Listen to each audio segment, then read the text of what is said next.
Hey guys, Rachel here, founder of Skill Builders Blog, where my goal is to help you create the programs that parents want to buy. So let's talk about that today. And I have to tell you, you're probably doing it backwards. Let me explain. So, no doubt, you are an expert at what you do with lots of incredible ideas. So, you create effective programs that teach athletes everything they need to know. You're creating your product, then having to find customers who want to buy your programs. That's the backwards part. Let me explain. That's going to increase your advertising spend, the time it takes to build enrollment. And guys, especially in the service industry, time is money. It's also going to increase the amount of energy that you have to invest in that endeavor as well. So let's keep moving. Let's look at an example. So this gym boss is thinking, I have lots of gymnasts, but not enough cheer students. Okay. So I'll launch a new cheer program. My goal will be 20 students in the first month. Now he's got a cheer launch to-do list, which includes scheduling gym time for a new program, purchasing additional equipment, hiring a new coach, or training an existing staff member, and investing in an expensive and time-consuming advertising campaign for his new launch. So now there are a few marketing insights that this gym boss has access to, but maybe he has overlooked them. So let's talk about them. So let's suppose he has an existing preschool program waitlist.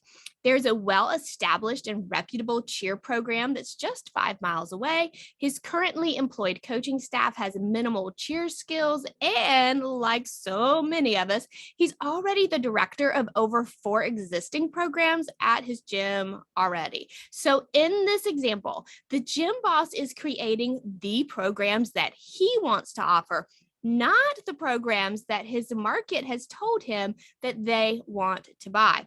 So he's going to be going uphill during this entire process of getting this new program off the ground. Well, what about those preschool students on that waiting list, right? So would it be easier to add more preschool classes instead? Let's see. So yeah, it's super easy to add more times for the same program and contact parents on the waiting list. I mean, you've already got a waiting list of customers who are ready to make a purchase. Also, he can use the existing lesson plans without any effort for creating a new set of curriculum. He already has a trained staff because he's already doing preschool, and he already has the equipment that is needed. So no monetary investment there. So by finding his buyer, then creating the program, this gym boss is adding those 20 new students. That was his goal, right? In very little time with little to no effort. Doesn't that sound fantastic? Without having to invest money. Now, guys, this is how you create the programs that parents want to buy. Now, let's talk about 3 free ways to do market research that don't require a fancy schmancy university education. Okay, you guys can all do this. Number 1 is survey. Ask your prospects. Ask your customers. And the reason why I segmented out these 2 bullet points is because your prospects are people who they know who you are. Maybe they're in your birthday club because you've got a lead form on your website. Maybe they've done like a free introductory class, or they've come to Bring a Friend Day. Maybe they were at a guest at a birthday party. So these are prospects. You have their contact information. You have their email to send them a survey, but they've never actually voted for your gym by making a purchase. So your customers, on the other hand, they have already voted for you because they've already pulled out their credit card and enrolled in something. So I do like to segment out these 2 populations because there's so much useful information that you can find out from each group. But that insight is going to be different because one has made a buying decision in your favor and the other has not. Now, I also want to point out that you've got to incentivize people to respond to these surveys. Nobody has just like free time floating around. So we all have to have a little bit of an incentive to dedicate a couple of minutes of our time. So whatever works for your gym, half off parents' night out, a free voucher for the cartwheel clinic, whatever works for you guys. Just make sure that you incentivize your people to actually respond to your surveys, right? Okay, number 2, interview groups. This is like a focus group. And I will tell you, with big marketing firms, they do focus groups.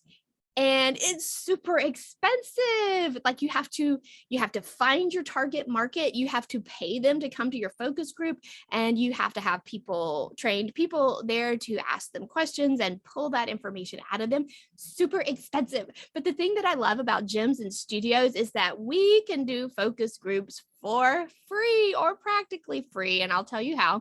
So it's a free class or event. So suppose that you're thinking about starting a homeschool class. And so you set up a free homeschool PE class. And while that class is going on, you mingle with those parents and ask them questions. You can also add important questions to the sign-up form so that in order to reserve their spot for that free form, they have to answer their question. What's your biggest challenge with finding a homeschool PE class for your child? So incredible opportunities to interview groups and get some really valuable market research information.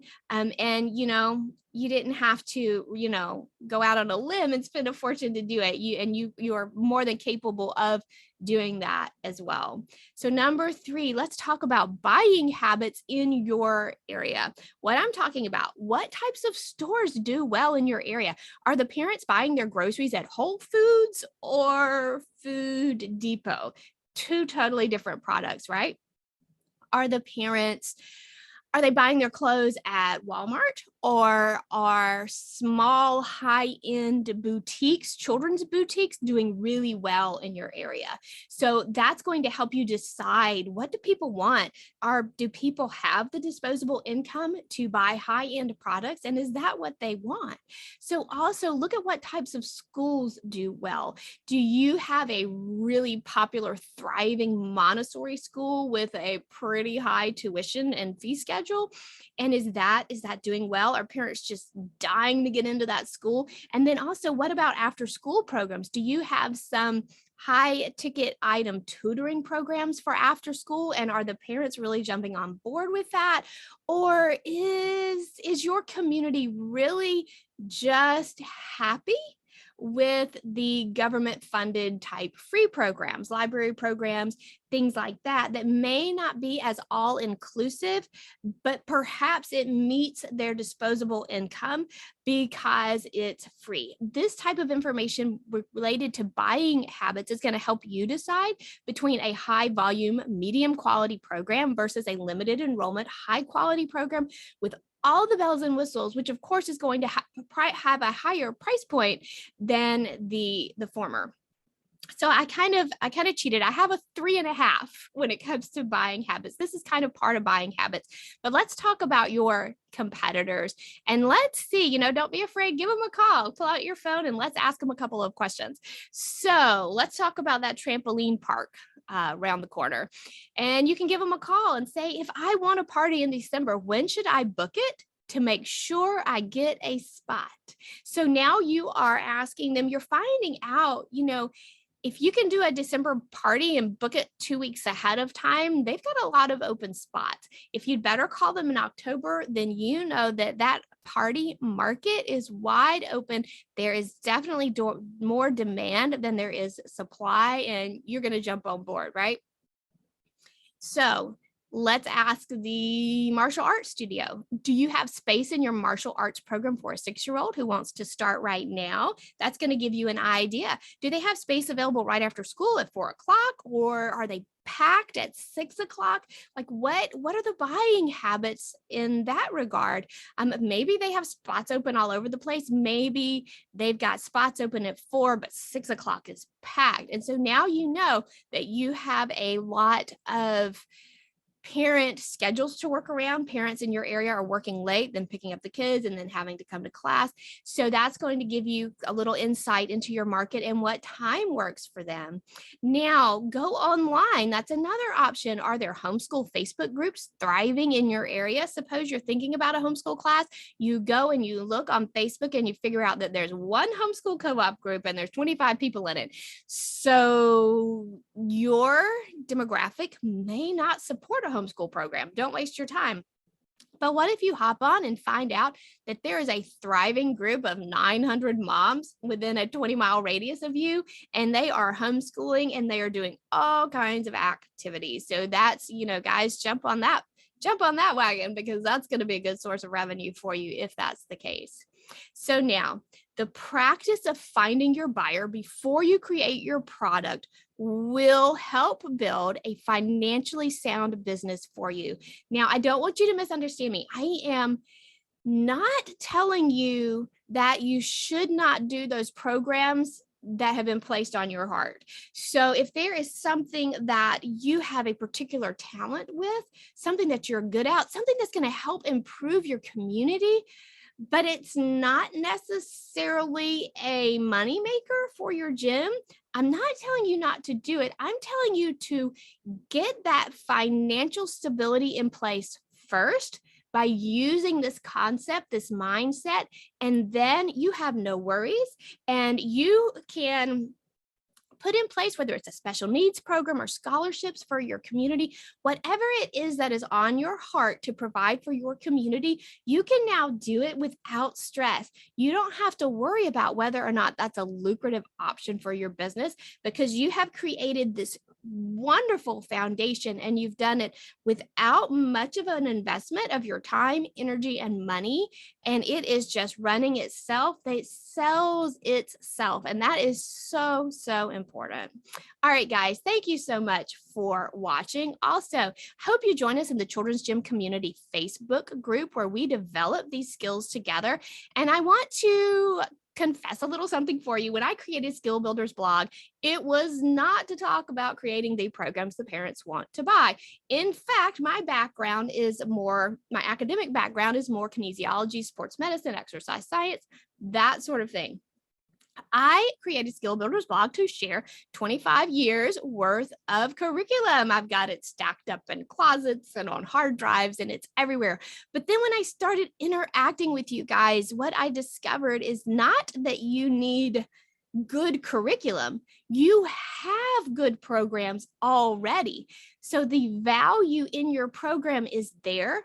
The problem is that the community does not see that value. And so you're not making sales as quickly as you deserve. So that's why we kind of went a different direction than original. But, that's all part of that concept of, don't pretend like you know the problem. Don't guess. Get in there, ask, research your market, and figure out what it is that people need, what's going to solve their actual root problem and help them move forward. Also, feel free to reach out to me personally. This is my email, rachel@skillbuildersblog.com. I love to hear from fellow gym and studio pros. And that's it for this video. So thanks again for watching. Go be the blessing that you are in your community. All right, thanks guys.